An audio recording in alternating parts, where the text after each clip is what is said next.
Lahore central jail में 23 मार्च 1931 की शुरुआत किसी और दिन की तरह ही हुई थी। फर्क सिर्फ इतना था कि रात आई जबरदस्त आंधी सुबह होते होते सुहानी ब्यार में बदल गई थी।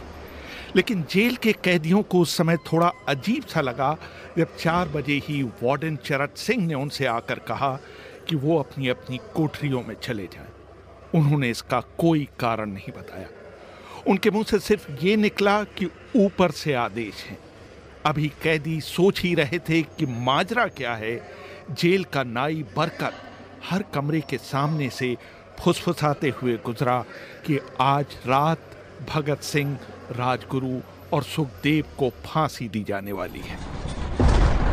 जेल के कैदियों ने बरकत से मनुहार की कि वो फांसी के बाद भगत सिंह की कोई भी चीज उन्हें ला दे, ताकि वो अपने पोतों पोतियों को बता सकें कि कभी वो भी भगत सिंह के साथ जेल में बंद थे।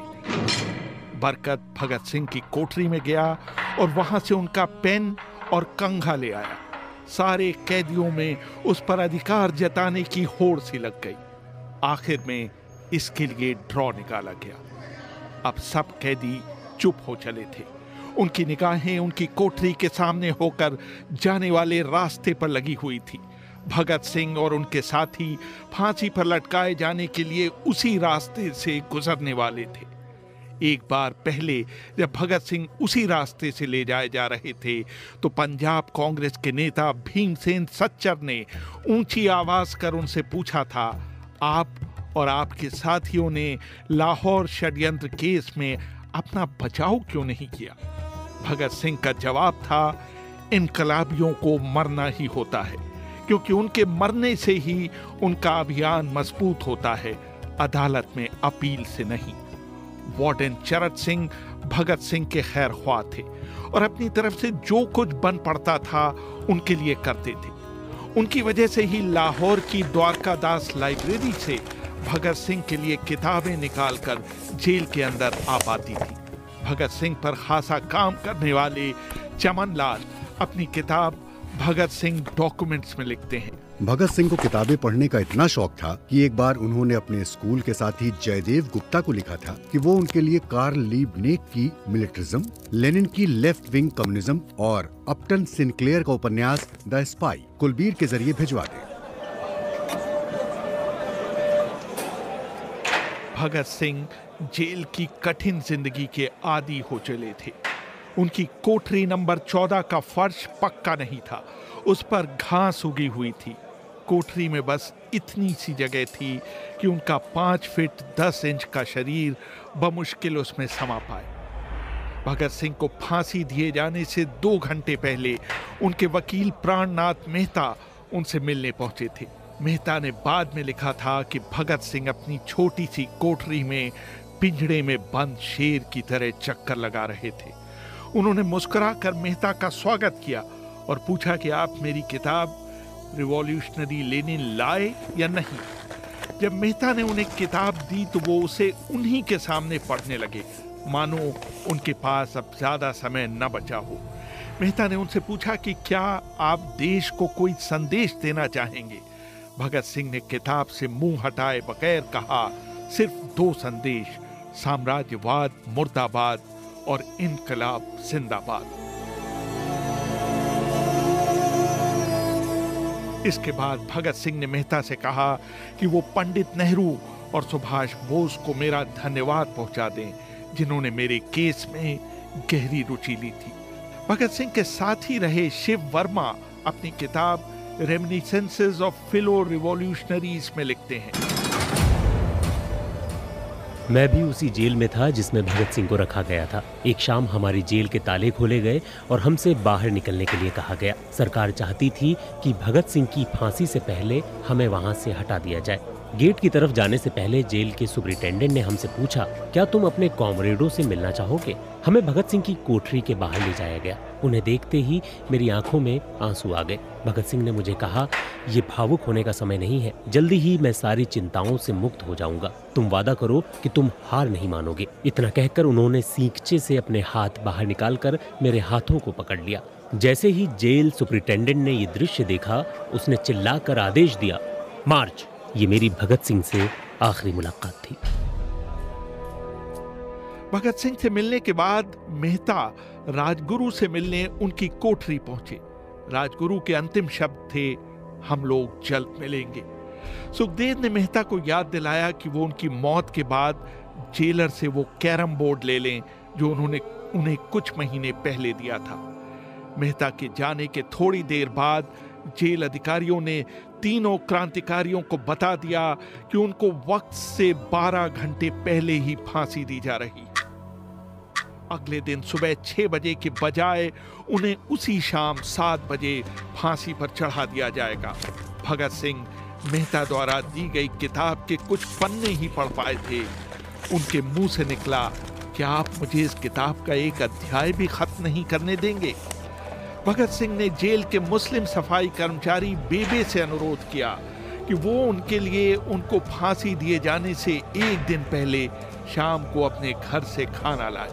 लेकिन बेबे भगत सिंह की ये इच्छा पूरी नहीं कर सके, क्योंकि भगत सिंह को 12 घंटे पहले फांसी देने का फैसला ले लिया गया और बेबे को जेल के गेट के अंदर घुसने ही नहीं दिया गया।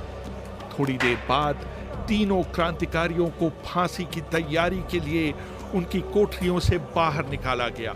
भगत सिंह, राजगुरु और सुखदेव ने अपने हाथ आपस में जोड़े और अपना प्रिय आजादी गीत गाने लगे। कभी वो दिन भी आएगा कि जब आजाद हम होंगे, ये अपनी ही जमीन होगी, ये अपना आसमां होगा। फिर इन तीनों का एक एक करके वजन लिया गया। सबके वजन पहले से बढ़ गए थे। इन सब से कहा गया कि अपना आखिरी स्नान करें। फिर उनको काले कपड़े पहनाए गए, लेकिन उनके चेहरे खुले रहने दिए गए। चरत सिंह ने भगत सिंह के कान में फुसफुसाकर कहा कि वाहे गुरु को याद करो। भगत सिंह बोले, पूरी जिंदगी तो मैंने ईश्वर को याद नहीं किया। असल में मैंने कई बार गरीबों के क्लेश के लिए ईश्वर को कोसा भी है। अगर मैं अब उससे माफी मांगूं तो वो कहेगा कि इससे बड़ा डरपोक कोई नहीं है। इसका अंत नजदीक आ रहा है, इसलिए ये माफी मांगने आया है। जैसे ही जेल की घड़ी ने 6 बजाए, कैदियों ने दूर से आती कुछ पद चापें सुनी। उनके साथ भारी बूटों के जमीन पर पड़ने की आवाजें भी आ रही थी। साथ में एक गाने का भी दबा हुआ स्वर सुनाई दे रहा था, सरफरोशी की तमन्ना अब हमारे दिल में है। तभी अचानक जोर जोर से इनकलाब जिंदाबाद और हिंदुस्तान आजाद हो के नारे सुनाई देने लगे। फांसी का तख्ता पुराना था, लेकिन फांसी देने वाला काफी तंदुरुस्त था। फांसी देने के लिए मसीह जल्लाद को लाहौर के पास शाहदरा से बुलवाया गया था। भगत सिंह इन तीनों के बीच में खड़े थे। वो अपनी मां को दिया गया वो वचन पूरा करना चाहते थे कि वो फांसी के तख्ते से इनकलाब जिंदाबाद का नारा लगाएंगे। भगत सिंह पर किताब लिखने वाले प्रोफेसर मलविंदर जीत सिंह वराइच लिखते हैं, लाहौर जिला कांग्रेस के सचिव पिंडी दास सोंधी का घर लाहौर सेंट्रल जेल से बिल्कुल लगा हुआ था। भगत सिंह ने इतनी जोर से इनकलाब जिंदाबाद का नारा लगाया कि उसकी आवाज सोंधी के घर तक सुनाई दी। उनकी आवाज सुनते ही जेल के दूसरे कैदी भी नारे लगाने लगे थे। तीनों युवा क्रांतिकारियों के गले में फांसी की रस्सी डाल दी गई, उनके हाथ और पैर बांध दिए गए। तभी जल्लाद ने पूछा, सबसे पहले कौन जाएगा? सुखदेव ने सबसे पहले फांसी पर लटकने की हामी भरी। जल्लाद ने एक एक कर रस्सी खींची और उनके पैरों के नीचे लगे तख्तों को पैर मारकर हटा दिया। काफी देर तक उनके शव तख्तों से लटकते रहे। बाद में उन्हें नीचे उतारा गया और वहां मौजूद डॉक्टरों लेफ्टिनेंट कर्नल जे नेल्सन और लेफ्टिनेंट कर्नल NS सोधी ने उन्हें मृत घोषित किया। कुलदीप नैयर अपनी किताब विदाउट फियर में लिखते हैं। एक जेल अधिकारी पर फांसी का इतना असर हुआ कि जब उससे कहा गया कि वो मृतकों की पहचान करे तो उसने ऐसा करने से इनकार कर दिया। उसे उसी जगह पर निलंबित कर दिया गया। बाद में एक जूनियर अफसर ने ये काम अंजाम दिया। पहले योजना थी कि इन सब का अंतिम संस्कार जेल के अंदर ही किया जाएगा, लेकिन फिर ये विचार त्यागना पड़ा क्योंकि अधिकारियों को आभास हुआ कि जेल से धुआं उठते देख बाहर खड़ी भीड़ जेल पर हमला कर सकती है। इसलिए जेल की पिछली दीवार तोड़ी गई। उसी रास्ते से एक ट्रक जेल के अंदर लाया गया और उस पर बहुत अपमानजनक तरीके से उन शवों को एक सामान की तरह फेंक दिया गया। पहले तय हुआ था कि उनका अंतिम संस्कार रावी के तट पर किया जाएगा, लेकिन रावी में पानी बहुत ही कम था, इसलिए सतलज के किनारे शवों को जलाने का फैसला लिया गया।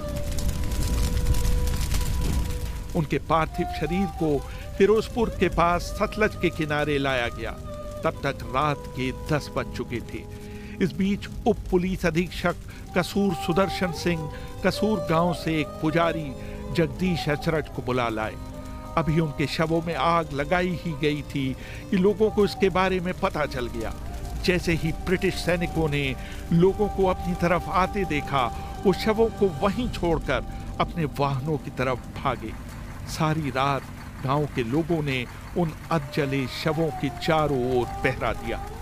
अगले दिन दोपहर के आसपास जिला मजिस्ट्रेट के दस्तखत के साथ लाहौर के कई इलाकों में नोटिस चिपकाए गए, जिसमें बताया गया कि भगत सिंह, सुखदेव और राजगुरु का सतलज के किनारे हिंदू और सिख रीति से अंतिम संस्कार कर दिया गया। इस खबर पर लोगों की कड़ी प्रतिक्रिया आई और लोगों ने कहा कि इनका अंतिम संस्कार करना तो दूर, उन्हें पूरी तरह जलाया भी नहीं गया। जिला मजिस्ट्रेट ने इसका खंडन किया, लेकिन किसी ने उस पर विश्वास नहीं किया। इन तीनों के सम्मान में 3 मील लंबा शोक जुलूस लाहौर के नीला गुंबद से शुरू हुआ। पुरुषों ने विरोध स्वरूप अपनी बाहों पर काली पट्टियां बांध रखी थीं और महिलाओं ने भी काली साड़ियां पहन रखी थीं। लगभग सभी लोगों के हाथ में काले झंडे थे। लाहौर के मॉल से गुजरता हुआ जुलूस अनारकली बाजार के बीचों बीच जा रुका।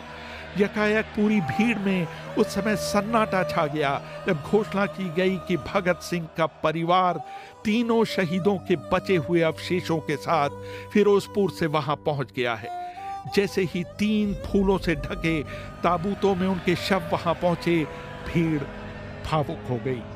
लोग अपने आंसू नहीं रोक पाए।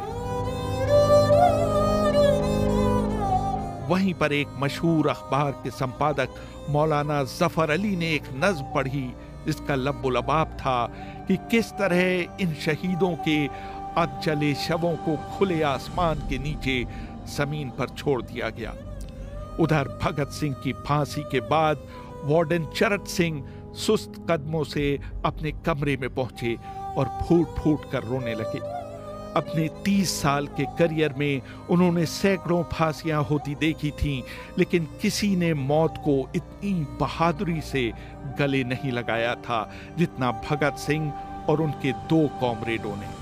कम से कम उस समय किसी को इस बात का अंदाजा नहीं था कि 16 साल बाद उनकी शहादत भारत में ब्रिटिश साम्राज्य के अंत का एक कारण साबित होगी और भारत की जमीन से सभी ब्रिटिश सैनिक हमेशा के लिए चले जाएंगे।